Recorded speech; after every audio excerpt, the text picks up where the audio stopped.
Late medieval chroniclers did not write for modern readers. They wrote to defend patrons, settle scores, and give meaning to chaos. And many records never survived long enough to be copied again. Wars, fires, and neglect stripped whole regions of their paperwork. When the trail breaks, later voices rush in to fill it.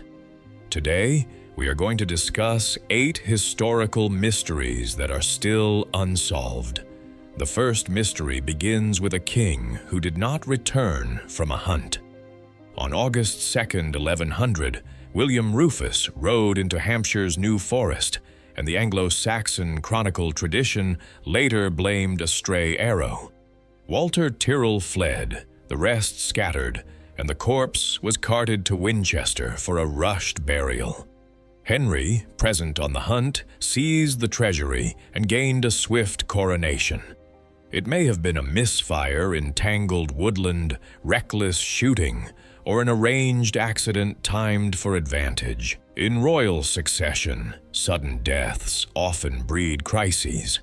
Next comes a prisoner whose absence reshaped a kingdom. Arthur of Brittany's claim threatened King John because bloodlines were arguments in armor.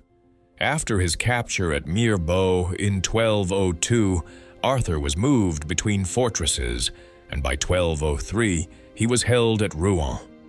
Then the record goes quiet. Later chroniclers, such as Roger of Wendover, whisper, but cannot prove, what happened next.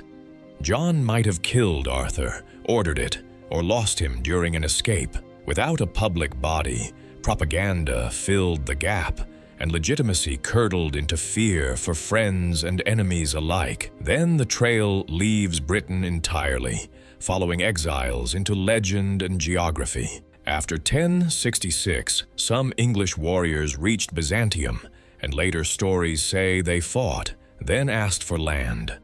A chronicon attributed to Leon and the Jatvardar saga mentions a Nova Anglia near the Black Sea. The trouble is that the sources are late and may recycle rumors.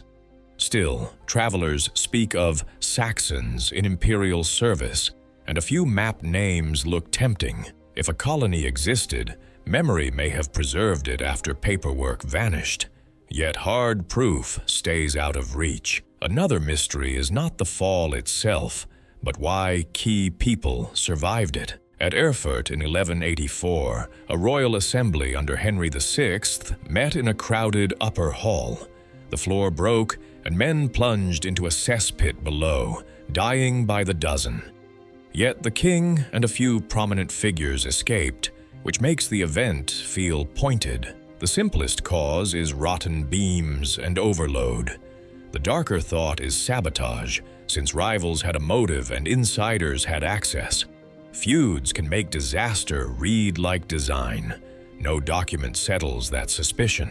In the far north, the mystery is quieter, a whole community fading from record. Norse Greenland grew from late 10th century settlements into 2 clusters of farms with churches and trade. Sagas describe the beginnings, and later church records mention bishops and tithes. Then the mentions stop. The western settlement ends first, and the eastern falls silent by the 15th century.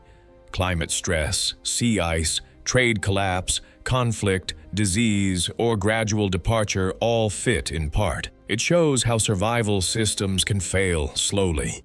There is no single villain, only pressure. After that comes a mystery made of mud, tide, and royal panic. In 1216, during John's last campaign, his baggage train tried to cross the Wash, a tidal region where channels shift and sands turn treacherous.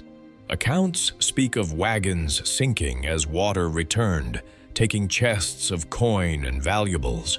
What was lost, where it lay, and how much later exaggeration is all disputed. Some think only part of the train went under. Others suspect theft dressed up as disaster. In a civil war, money and supplies were hard, immediate power. Higher politics returns with 2 heirs who simply stop appearing. In 1483, Edward V and his brother Richard of Shrewsbury were lodged in the Tower of London, while their uncle seized power. They were seen, then faded from reliable witnesses. Later Tudor-era accounts shaped the story, so motives and facts blur. Richard III is a suspect, yet other factions had reason, and illness is possible. The bodies, if ever found, were never proved. In succession struggles, silence becomes a tool, and stories do the killing twice. Certainty is tempting, but not secure. Finally, the mystery moves from courts to parchment and ink. The Voynich Manuscript is a 15th century codex, full of unknown script, strange plants, star charts, and bathing figures. The writing looks consistent, with repeated patterns, as if it follows rules. Yet no reading has one agreement.